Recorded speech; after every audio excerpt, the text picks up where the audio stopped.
The next shoot that we did is with the element air. Who remembers the dunes? I remember when I was experiencing scarcity, this is what my relationship with money would feel like. It would feel like sand just falling through my fingertips. I couldn't grasp it. I didn't get it. People just kept saying, you can manifest it if you write this, and if you say this, and if you do this, and if you do it in this order, then this would happen. And it didn't land for me. So this shoot was my way of telling a different story, and was my way of representing the space that I believe the Holy Spirit takes everyone when they finally surrender and when they finally admit, I don't know. There's this moment that I see inside the house. Every time I would close my eyes, whenever we'd be gathered on Zoom rooms, I would picture this valley with sand dunes, and we would all be there reclaiming our God-given identity and accessing a depth of value and worth that only our Creator could give us. When I was creating this story, I wanted to use the element of air to represent the Holy Spirit and show the velocity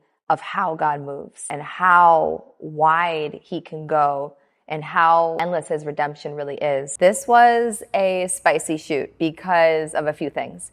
One, the name we chose for this launch was redemption. And people have opinions on redemption. People have opinions on what that word means. And I was basically changing the narrative of how people originally thought of that word as it relates to their relationship with money. And I chose the element of air to represent the Holy Spirit. When I gave my life to Christ, one of the biggest things I realized was how much Holy Spirit would intercede to correct me and redirect me and prompt me and create a response in me. And this was not something that I was expecting or that I was even really taught would happen. I also wanted to read to you the definition of redemption, because we went with that word really purposefully. It's the action of saving or being saved from error. And I was massively in error when it came to my relationship with money. I remember sitting on the bench and thinking to myself, like, how did I get here? I had to fully confront God was massively correcting the way that I was circulating, spending, and moving money. And so this shoot represents that correction point that I believe everyone has to go through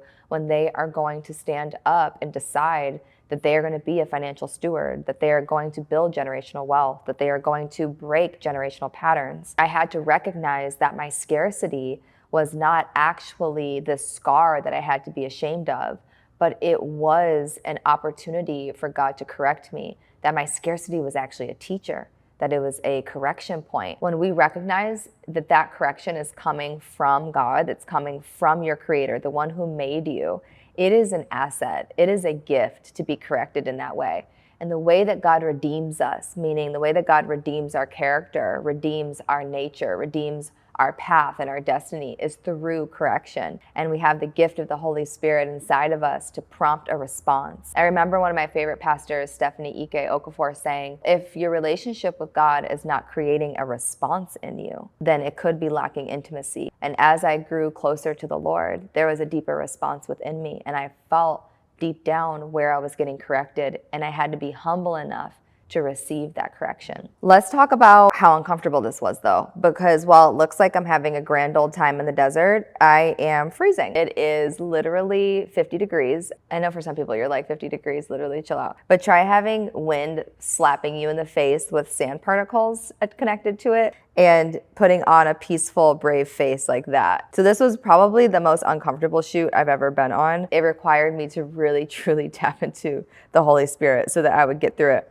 But it ended up turning out beautiful. And I remember also wanting to replicate some of the postures and some of the movements that we create inside the House of We. There's this moment inside Wealth Embodiment Flow where we dig. And we dig through the sand, and we dig through the shame, and we dig through the guilt, and we dig through all those parts of ourselves that we think and we've deemed unlovable. And then God comes through and redeems them all. And that's the beauty of this work, and it's the beauty of the way that I look at money and the way that I look at your financial breakthrough, is that God is redeeming you and redeeming your story. Even how I see the way He redeemed me from bankruptcy to where I am now. I wanted to tell that story through those visuals and share the peace that comes over you when you surrender your pride and you surrender your past and you allow God to redeem it for his glory. That's what happened in the valley for me when it came to wealth. And that's what happened within my journey with money. So this was a beautiful shoot to bring to life.